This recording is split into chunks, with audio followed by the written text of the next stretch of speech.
Hi friends, welcome back to the Avocado Toast Budget. If you're new here, my name is Lexa, and if you've been here before, you might recognize that this is not at all my typical filming background. So I'm really excited. I'm sure I'm going to have to make some adjustments to the lighting and where the camera is, but we're rolling with it today. But this way, I don't have to sit on the floor when I don't want to. I can sit on my couch and in front of all of my books and things that I love. So anyway, that is not at all what today's video is about. Today I am really excited because I am going to go through and show you start to finish me completely redoing my budget inside of YNAB. Now, if you've been here for quite a while, you might remember that I used to post YNAB videos all of the time because I used YNAB for my personal and for my business budget. However, for a while, my life got a little chaotic and YNAB just wasn't working with what I needed out of a budgeting system. So I've been on a journey to try to find the right budgeting system, find something that works for me and my goals and just also practicality of how I want to budget day to day. And I've come to the conclusion that I think I want to completely redo how I set up my budget inside of YNAB and try that again. Because honestly, I've never felt more in control of my finances than when I am consistently using YNAB to budget. If you have questions about what YNAB is, all of the in-depth stuff about it, I have so many videos about it. I will link a playlist here and also in the description box down below. Basically, it's a zero-based budgeting software. It is the software I use to pay off $20,000 of credit card debt in a year, and I really do love it, but I will also admit that it takes a lot more time, just day-to-day aspect of things, and also the learning curve of learning how to use YNAB and how you want to use it to your advantage. So I will be completely upfront about that, but I think that if you are someone who has big debt payoff goals, savings goals, someone who feels like they can never really stick to their budget and make it realistic, YNAB is where it's at. But hopefully this is going to be helpful to you to see how I go through and set up my budget, start to finish, completely redoing it, and let you know that it's totally okay if you need to restart, try something else, see if it works, tweak things around, because that is just all part of the process of budgeting. As your life changes and your goals change, your budget is going to change as well. And that's totally okay. We want that to happen because we want your budget to work for you.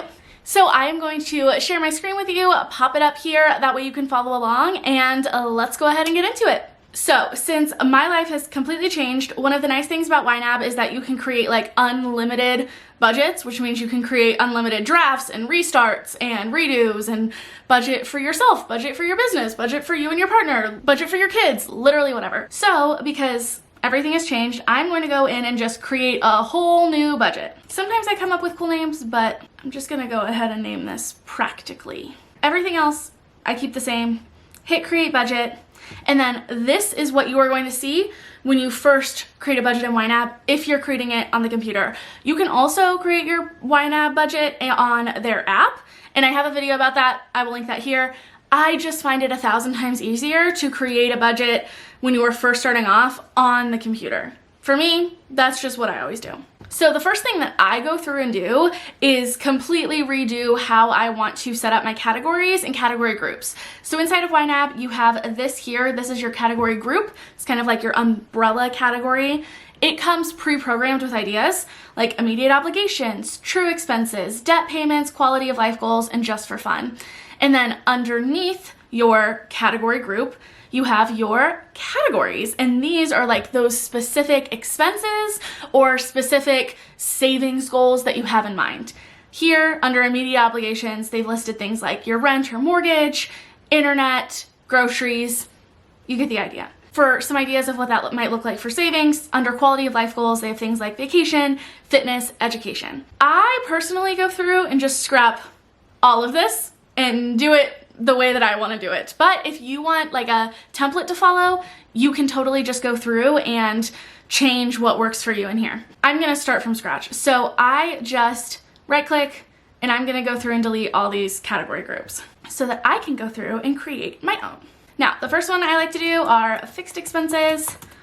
These are things that stay the same month to month. So one thing that I have found when it comes to navigating setting up your YNAB account, I think it's a lot easier when you already have written down the information on your fixed expenses, debt payments, and some idea of your savings goals. That way, whenever you are creating your budget inside of the YNAB software, you're not having to bounce back and forth between adding in your expenses and then going through and looking to see if you missed anything. Like, you already have it all written out. But just so you know, I'm referencing on my phone, I've already like written down in my notes app when my fixed expenses come out, what they are, and what account that they come out of. And I've written down some estimates of how much I spend on variable expenses. We'll get to that in a second. But just so you know, I'm already referencing a list that I've taken the time to go through and make sure that I have all of my expenses here. So I've added my category group for fixed expenses. Now I'm going to add all of my fixed expenses. So hit this little plus sign. I have a very specific way that I like to name my fixed expenses, and that is the name of the expense, and then a dash, and then the amount, and then another dash, and then the date, and then that's where I used to end, but now I do another dash and put what account it comes out of, and 360 stands for my Capital One 360 account. Another thing I like to add is a little emoji to represent that fixed expense. This is so extra, you don't need to do that, it's not practical. It makes my budget more fun, and the more fun my budget is, the more I want to stick to it, so we're doing anything we can here. I'm going to do a little house. And then I click OK. The reason that I name everything like this is just for practicality reasons. When we go to put in, they used to be goals. What are they? Target. When we go to set it in targets, which we'll get to here in a second. So I'm gonna go through and add my next fixed expense. So remember, in my case, I'm counting fixed expenses as anything that like is basically a bill that doesn't change month to month. The only exception is going to be my utilities. Those vary a little bit, but I still think of utilities as a fixed expense or like a bill. So I include them in here, and I'll show you how I navigate that, considering it's not always the same month to month. So for utilities, I went back through the last like 6 months and looked, and all of mine are usually within like $50 to $70 for my utilities. I live in a 1-bedroom apartment. I only pay for electric, so that's why I don't pay for internet. It's like factored in, and same with water. So I just put a range here, and then when we go through and create our targets, I'll show you how I navigate that. But I just wanted you to know, with something like this where it's not exact, it varies a little bit, this is how I signal to myself how much-ish it's gonna cost. Okay, so now that I have all of those in there, the last thing I'm going to do is I like to order mine from the first to the last of the month, which technically had I put these in reverse order, it would have done it for me, but I'm just gonna go through and real quick rearrange them. Now I'm gonna go in and create another category group. This one is gonna be for my investments. Technically, this is also a fixed expense. It's the same pretty much every month to month. However, I just like to separate it. It just feels different to me. For this one, I usually contribute $500 a month to my Roth IRA, but I just do it manually. I don't have like auto set up. I could, but I don't. So I don't have a specific date. So I'm just gonna put the amount in here along with the name. The next category group I'm gonna add are debt payments. What is happening? Oh my God. And currently the only debt payments I will have are student loans, but those haven't kicked back in yet. But I'm just gonna put them in my budget so that I remember that they are upcoming. They're on the horizon at some point. And I actually don't know what day of the month they are going to come out of, but when I know that, I can add that information in. But I'm just gonna put like on hold here in all caps so that I remember that technically for this month and next month, and the month after that, I don't need to budget for them. Okay, the next category group I'm going to add in are my variable expenses. So variable expenses are what oftentimes trips people up, because with bills, usually we know about how much they're gonna cost and when they're gonna come out. With variable expenses, things like groceries, gas, eating out, we don't know with those all of the time. So it can kind of be hard to estimate or to know how much to budget for those things. But I've talked about how I like to go through and figure out how much to estimate and how to start cutting back on variable expenses. But I already kind of have an estimate of how much I like to budget for these. So that is what I'm going to put in for the amount, knowing that sometimes I might spend more or less depending on the month and what happens. Okay, so however you choose to organize these is entirely up to you. Things like eating out, some people might pair with fun money. Same thing for like books, people might pair with fun money. I personally just know that those are things that like I tend to spend more money on, so I separate those things from my fun money category. But however you want to go through categorizing your variable expenses to whatever works for you in your life, that's how you should do it.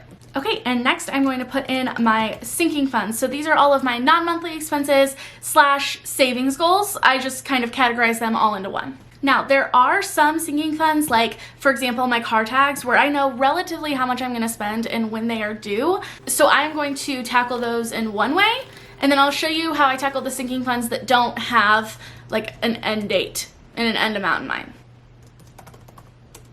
So for those that don't have like a specific end date in mind, I'm just going to leave those, and I will show you when we set up our targets how I'm going to navigate deciding how much I want to set aside for each one of those goals every month. Okay, now I'm just going to quickly drag and drop these into the order that I like to have them in my budget.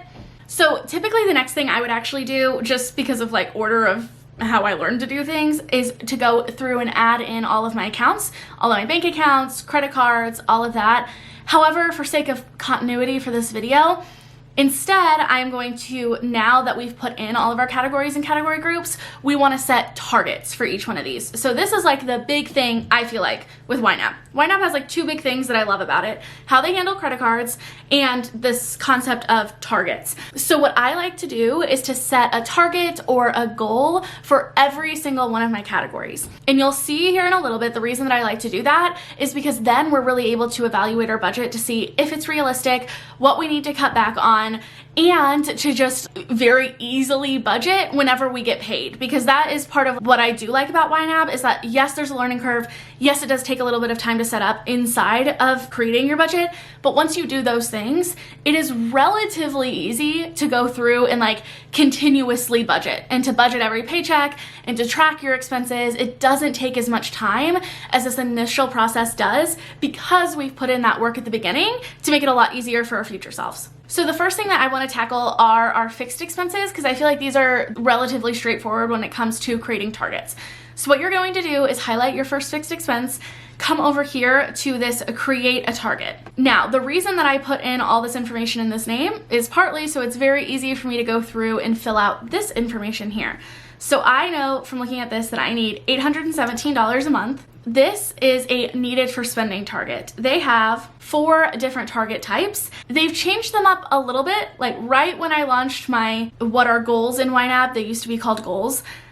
They changed them, but basically they just changed the names of them. Everything else is pretty the same other than this monthly debt payment. So if you are a little bit lost, I will link that video up here. Just know some of like the phrasing is a little bit different. But for most of these, it's going to be, for me, a needed for spending goal. This just means I need $817 a month set aside from the money I have on hand by the time rent is due for me to cover that expense. Another thing I like about YNAB is that you can click this every button and then assign it to a date throughout the month. So again, that's why I wrote that information here. That way I just have to look right over and know exactly what I need. Click Save Target, and then we're gonna do that for the rest of them. So again, highlight, create a target. I need $32.99 needed for spending every month, and it comes out on the 1st. Save target, on to the next one. $29.99 needed for spending every month on the 1st. Okay, now that we've come to utilities, I'm just gonna show you here, typically what I like to do is I like to put in the target amount as the higher end of things, because I would rather end up spending less and then it can carry over into future months. After doing this for a while, what I have found with utilities is that if I estimate a bit of a higher amount, all of those times that I don't owe as much in utilities kind of add up and help to even things out during like the summer months, or when it's very cold in winter, when maybe your bill is up a little bit more. Then you already kind of, YNAB, you'll see, will carry over anything that you haven't spent in that category into the next month. So then eventually it starts adding up a little bit at a time, and I have enough to cover if one month ends up being $100 or even $150, because I have underspent in previous months, but it's just continued to kind of carry over. So for me, when it comes to expenses, I like to overestimate rather than underestimate, because I'd rather have money left over than have to move things around, which is okay to do, but it's not ideal. Okay, so now I've gone through and set a target for all of my fixed expenses. Now for my variable expenses. Same thing, highlight the category, come over, click create a target. And even though we don't know the exact date or how much exactly we're going to need each month for these, I still like to use the needed for spending goal because I still, in theory, am estimating that I'm gonna need around $150 in this oh shit category. This is just like my miscellaneous category. It's there to help me with any impulse purchases or overspending in categories. The difference is here, I'm just gonna click end of the month. If you want to, you can like err on the side of caution and click all of them to the first of the month, but I just leave them how it is since there's not a specific date. So this one goes by like really quickly because all you have to do is put in the amount here. Okay, now for sinking funds, this is where it gets a little bit fun. I'm actually gonna scroll down here to my car tags category because for this one, I know I need around $90 every year in March. So I can come over here, click create a target, needed for spending, but I'm gonna change it to this buy date. So here, I'm gonna change it to by March 1st of 2023. I'm going to need $90 and I'm gonna click this repeat button and then I can just repeat this target every year. So once March 1st comes around, I know every year I'm gonna still need money for tags for my car. So it's just going to continue to like reset this goal so that I can continue saving for it. What I like about this is that when we click save target, YNAB does the math for you. So when I come over here and look, it shows that I'm underfunded by $6.93. What this is telling me, it says it right here too. This is easier to understand. It says assign $6.93 more this month to stay on track. So what that means is that it's done the math and said, hey, given how many months you have to save for this expense, you need to set this much aside every month in order to have enough money set aside for your car tags. I really like this because if there's a month that I decide to put more into this category or I just take money out of this category or I don't put money toward it, it will adjust as needed to help you to reach that goal. Same thing with Christmas. I know Christmas comes around December. So again, a buy date, but this one I'm gonna do as December 1st of 2022, repeat every year, save target. And now it's telling me I need to assign $50 every month into this category to stay on track. If I assign more or less, it will fluctuate accordingly. So that is how you go about setting targets for sinking funds or annual expenses that you know relatively how much you're going to need to spend and what date you are going to need that to have that money for. However, things like car repairs are tricky, right? Because I don't know when my car is going to break down. I can estimate like oil changes and stuff, but not when it comes to like the fact that my AC is kind of smelling like rotten milk, which is a bit concerning. And I definitely didn't see that one coming. So how do you save for an expense that you don't know when it's gonna happen or how much it's gonna be? The way that I like to go about this is to look at your budget, see how much you have left to put towards your savings goals after all of your needs are met, after you kind of estimate how much you're gonna spend month to month. See if you can kind of move things around and just determine what is a good number for you that balances what is realistic for you to set aside every month with what is going to help you to reach your goals, and make sure that you have enough money set aside when this expense does come around. So for me, I'm going to go through and just put like my target amounts that I've already kind of decided have worked for me and work within my budget, but this is going to vary person to person, and depending on like if you have a new, very reliable car with a warranty, you might not need to set amount as much aside than me with my 2012 Chevy Cruze that I have to kind of like hold my breath every time I start it to make sure it actually starts. Now, you could decide what kind of target you wanted to use for this. For this one, unless I wouldn't use the savings balance because this is for something that you kind of know how much you're aiming toward. You could do a monthly savings builder. This is basically just saying, I want to contribute $100 a month no matter what into this account. And it will continue to do that until like you disable it. So this is probably what YNAB would technically tell you to choose. But you could also technically do like a needed for spending goal. I go back and forth on which ones I use depending on just what I'm feeling. I'm probably gonna go with a monthly savings builder. I couldn't give you a logical reason why I chose this one over needed for spending. Okay, so for new car, this is where it kind of depends. If you have like a car in mind or an amount that you know that you wanna save for, then you can do, let's say I knew I wanted to budget eventually to have saved $10,000 for a new car. Then that's where you could decide like the nuances of your savings goal, because if you know by a specific date you want this $10,000 saved, you could do a needed for spending goal. And let's say here in like 3 years, I knew that that's what I wanted. So I could put April of 2025. Or you could do a savings balance. And again, this is kind of like that same idea where you can select by a date. You don't have to. The only thing I don't like about the savings balance, if you don't have a date, is that YNAB won't give you, I'll show you. If I click save a target, they don't give me like an amount to set aside every month. And you'll see when I go through and like assign my money, why that can like throw you off. So if you were going to do a savings target this way, I would do it by a date. That way YNAB will tell you how much to set aside every month and you're not accidentally overlooking this category.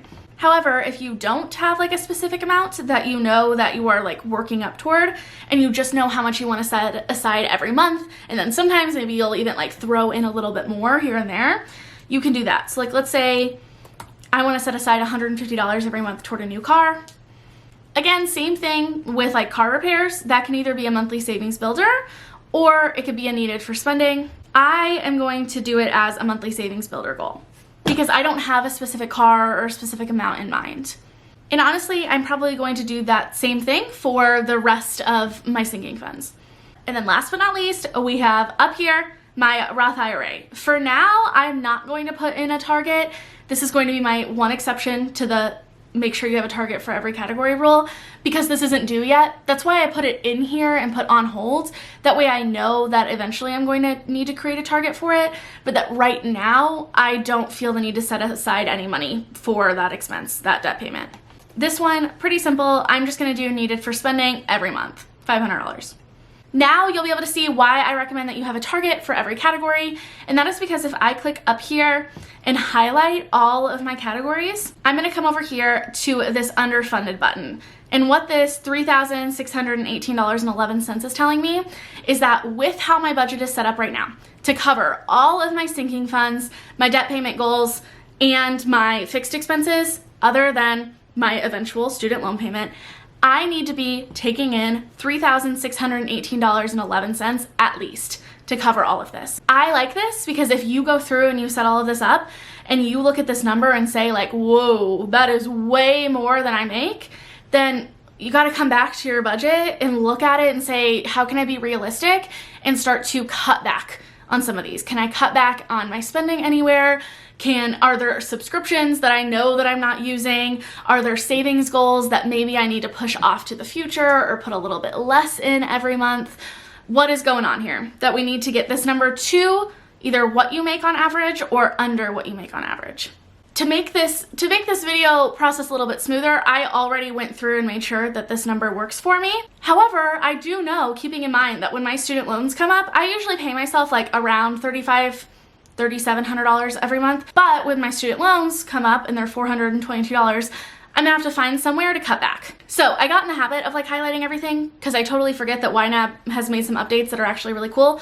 So even without everything highlighted, you can see here that YNAB has shown you that between your savings and your spending goals and how much you've budgeted towards those goals this month, which we haven't budgeted anything since I haven't put in any of my money for my accounts yet, that we still need to budget this $3,600.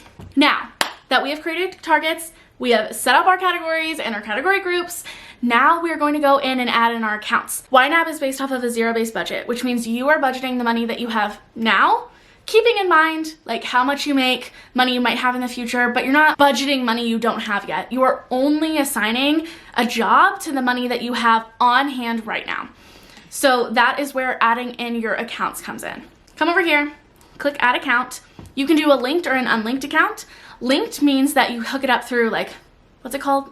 It's not Zelle, but whatever it is, where they're able to see how much is in your account. The nice thing about having a linked account is that it will automatically go through and pull in your expenses. However, I find that when people link their accounts, and I know this is not judgmental, I'm very guilty of this as well, we tend to kind of rely on that tendency for YNAB to pull in our expenses.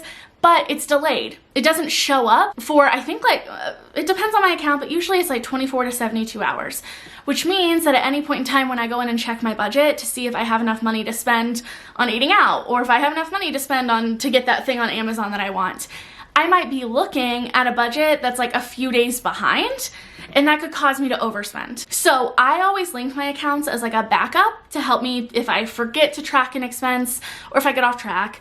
However, I wouldn't recommend linking your accounts and then having YNAB do that like daily tracking for you, because it does get a little bit behind. However, if you don't want to link your accounts, you can do unlinked, and this is just where you will tell YNAB how much is in each of your accounts, and it doesn't actually directly tie to your bank account. Another thing I want to clarify is even with linked accounts, YNAB never moves money for you. YNAB is just a representative of your budget. It's a representative of what you want your money to do for you. It does not pay your bills for you. It does not move money from savings to a checking for you. YNAB doesn't control your bank accounts. It just is giving you a view of what that money is doing for you. So again, I personally like to have my accounts linked, so I'm going to do it that way. And it is added in my Capital One personal checking account. Now I'm going to go through and add another account. Now this is where kind of like personal preference comes in. I could link or like set up my account that has my emergency fund in it. I have about $7,000 set aside for my emergency fund. However, I don't like having my emergency fund as part of my YNAB budget. I like to keep that separate, so I'm not going to do that for this video because I don't want that money to be factored into like my day-to-day budget. It already has a job. I'm just gonna keep it separate. You could put it in there and have a line item for emergency fund. I just like it out of sight, out of mind, so I'm not tempted to move money around from it. So because of that, I won't actually have like a savings account hooked up to YNAB. So for the next thing that I'm going to do is I'm going to add in my credit cards. I'm going to walk you through what that looks like with an unlinked account because I want to show you kind of how YNAB does credit cards because I think it's awesome. So pretending that we're going to go through, add in a new credit card. It's going to be an unlinked account. You're going to select credit card from the type of account, give it a nickname. I'm just going to name an example so I don't get messed up. And then what is your current account balance? So how much do you currently have on your credit card right now? For example, let's say this amount. This is where you kind of tell YNAB whether you have enough money right now to cover your credit card in full for this month and you want to budget enough money aside to pay it off in full, or if you want to create a target to pay off your balance over time. So if you are someone who is in credit card debt, you're trying to get out of credit card debt, you know you don't have enough money inside of your checking and savings accounts to cover your credit card in full, you are going to click this create a target.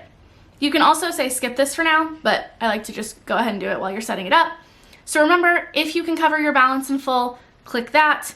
If you are in credit card debt and are unable to pay off your credit card balance in full, click this create a target. Now YNAB's going to give you two more options. You can either pay off your balance by a specific date or pay a specific amount every month until your balance is paid off. Now, I just wanted to quickly show you that if you want to know more about how credit cards work inside of YNAB, I have a whole video on it. Again, it was recorded before they changed some of the names of things, but it is still totally relevant, pretty much exactly how they handle credit cards now. I will link that up here. Definitely recommend checking that out if you're a little bit confused. So now that I've shown that, I'm going to go through and just add in my credit cards that I already have linked inside of YNAB. It's going to ask me, do I want to create a target? Do I want to cover my entire balance? I want to cover my entire balance. Click OK. It's going to say, you're going to have to assign this amount of money in this category in order for you to be able to pay this off. So I'll show you what that looks like. Whenever you go through and add in credit cards inside of YNAB, it shows up a bit differently. Up here in my budget, it now has created this credit card payments category group with my individual credit cards underneath it. I'm gonna move that up here. I like having my credit cards at the top. And the reason that YNAB goes through and creates credit card payments for you is because it handles credit cards a little bit differently. It knows that like when you buy something on a credit card, it doesn't come out of your bank account. Technically, the credit card company bought that thing for you and you've promised to pay it back. So you don't owe money to the thing you just bought, you owe money to the credit card company. So it will pull money from this assigned category and put it toward your credit card payment, basically showing that like, hey, I spent $50 from groceries, but I didn't technically buy the groceries. So the $50 from groceries is now going to move into owing Chase this $50 because they technically bought it for me. Hopefully that makes sense. If you're a little confused, definitely go watch the credit card video. Oh no. Okay, I'm gonna pause because YNAB's, so this has never happened to me. YNAB's server just went down for a second. Hopefully it'll pop back up here soon, but I'll be right back. We're back, I believe. It was literally like 15 seconds. But I also went through and just went ahead and like updated my checking account to reflect how much I actually have in my account right now. And keep in mind, if you've been here for like past budgeting videos, I definitely have. Like when I moved and had to just restart life, I spent a lot of like my emergency fund and my savings. So I used to have enough money on hand to cover all of like my future expenses inside of my personal account.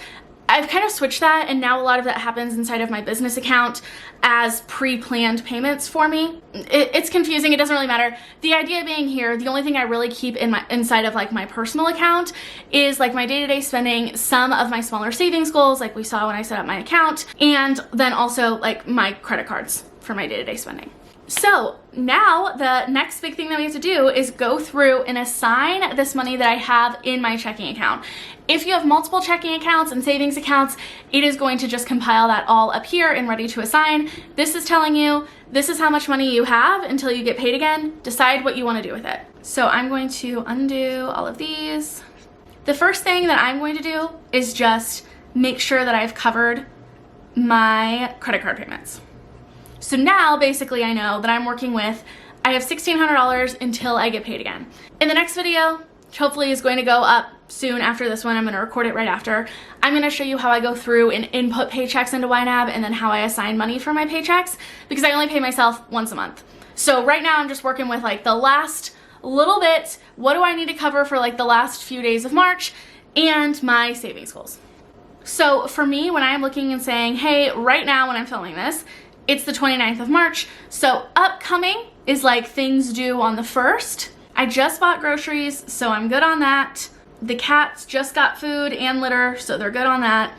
So since we're so close to the last of the month, I think what I'm going to do is fund like $50 in fun money, $50 in eating out.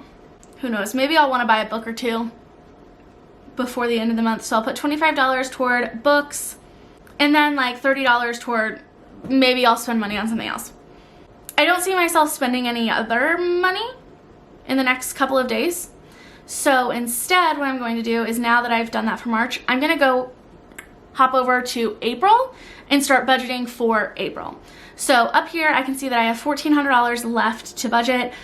I know that I want to cover those things that are due on the 1st of the month, so that is rent and then my 2 Owl Crate subscriptions.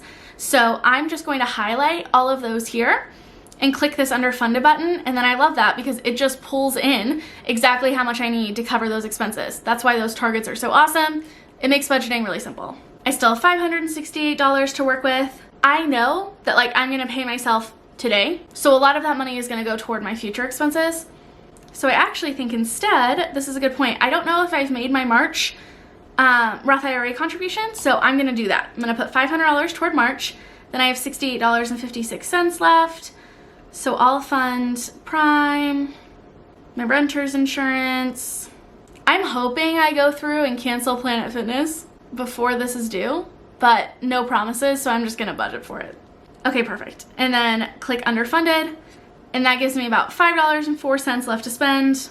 So I'm gonna put that $5.04 toward my State Farm. It's not gonna fund it in full, but that's okay, it doesn't have to because I'm about to get paid. Okay, I know I've made videos on this, but quick rundown. If you already know how to track your expenses inside of YNAB, that's it, you're good to go. However, if you're wondering like what next steps are, I'll run through that very quickly. So now that you have your budget set up, this is basically just your plan. You need to actually like execute your plan now. So I'm gonna show you how you go about doing that. This is pre me getting paid. I'm going to go through and track my expenses. So every time that I either spend money or get money in, make money, I'm going to tell YNAB about that transaction. So let's say today I went to Starbucks, I swiped my Chase card, bought myself an iced coffee. Sounds like a typical day.